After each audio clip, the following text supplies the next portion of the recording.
네, 여러분 안녕하십니까? 여러분 상속세 관심 많으시죠?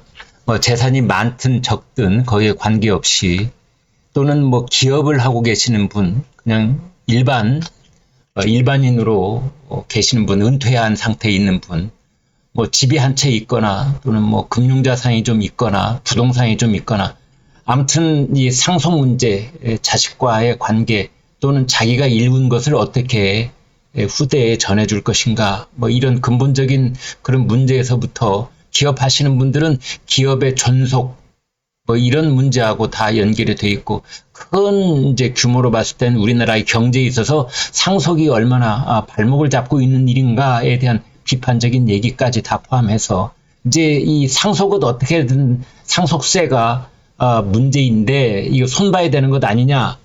오늘 아침 조선일보에 아주 중요한 칼럼이 있어서 여러분하고 공유하도록 하겠습니다. 이렇게 되어 있습니다. 상속세 논쟁, 팩트가 중요하다. 팩트. 자, 여기에 대해서 이런 주장 저런 주장이 있을 수 있는데 일단 팩트만 얘기해보자.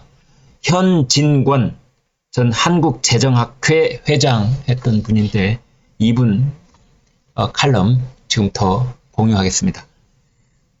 요즘 기업 상속세 개정에 대한 논의가 많이 나온다. 세금 정책은 이념이 첨예하게 대립하는 영역이어서 기업 상속세 개정 방향에 대한 논의도 뜨거울 수밖에 없다. 가치관이 다른 사람 간의 논쟁에는 결론이 없다. 일반 국민들의 공감을 이끌어내는 쪽으로 정책 방향이 정해진다. 이 과정에선 객관적 통계와 수치가 인용된다. 이들 자료는 가치 판단 진영에 따라 다른 게 아닌 하나의 사실만 존재한다. 상속세 논쟁에서 객관적 통계가 중요한 이유다. 그러나 상속세 논쟁에서 핵심적인 자료 중엔 사실을 교묘하게 왜곡한 가짜가 있다. 우리의 상속세 부담이 적정한 수준인가?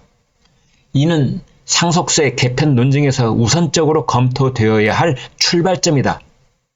우리의 상속세 부담이 적정한가를 판단하는 방법은 국제 간 비교이다. 이때 사용하는 대표적 지표가 OECD 국가들의 평균 상속세율이다. 이 과정에서 언론이나 관련 전문가들이 많이 인용하는 수치는 26%이다. 지난번 경제부총리조차도 상속세를 개정할 때가 됐다고 발표하면서 이 26%를 인용했다. 그러나 이는 본질을 왜곡하는 가짜 통계다.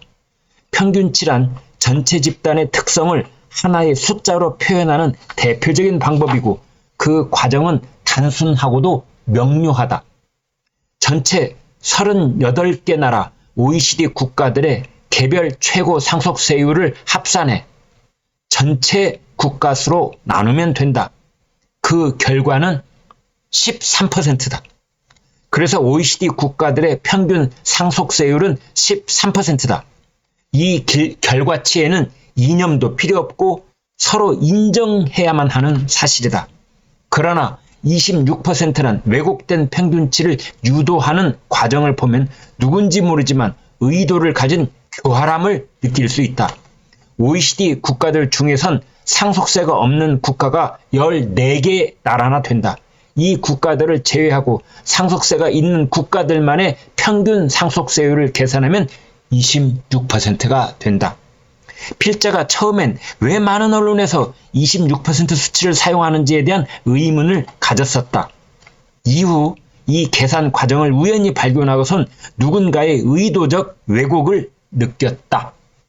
목표 달성을 위한 가짜 통계치를 바이러스처럼 뿌려놓았고 이 수치가 진실인 양 아직도 많은 언론과 상속세 개편 토론장에서 유통되고 있는 실정이다. 평균치 계산은 단순하고 명료하다. 학생들의 개별 점수를 합산해 전체 학생 수로 나누면 그 학급의 평균 성적이 된다. 그게 평균치의 수학적 정의이다. 빵점을 받은 학생을 제외하고 구한 평균치라는 통계는 존재하지 않는다. OECD 국가의 평균 상속세율은 13%이지 상속세가 없는 국가를 제외한 수치인 26%는 OECD 국가의 평균 상속세율이 아니다. 구태여 이런 통계를 구할 이유도 없다. 그러나 지금도 26%라는 가짜 평균치가 유통되고 있다. 모든 가짜 통계에는 빠져나갈 논리를 만들어 놓는다.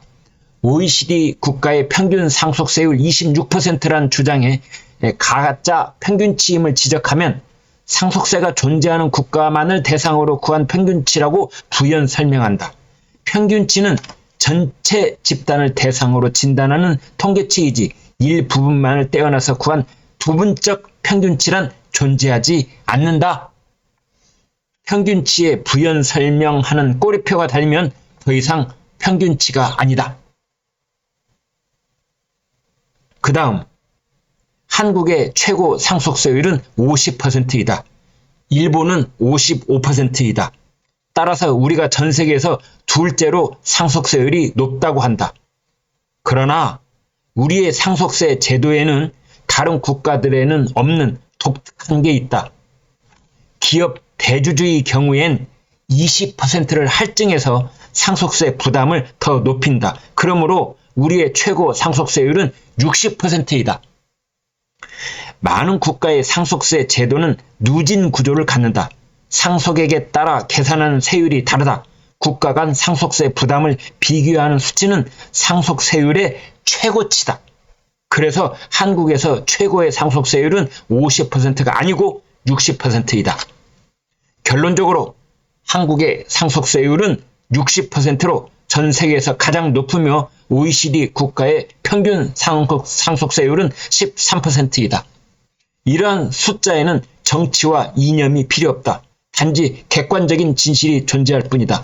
이제 이 수치를 갖고 다른 이념을 가진 진영 간의 기업 상속세의 개편 방향에 대해 논쟁을 해보자. 여기까지입니다. 기가 막힌 일이 우리 사회에서 벌어져 왔던 셈입니다. 상속세에 관한 이런저런 세미나, 토론회 지금까지 다 가짜 통계에 의해서 진행되어 왔던 것입니다. 우리나라는 전 세계에서 가장 높은 상속세율 60%를 가지고 있고 OECD의 평균치는 13%입니다. 우리가 그 평균치의 5배 높은 상속세율을 가지고 있는 것입니다. 구독, 좋아요 부탁드립니다. 고맙습니다.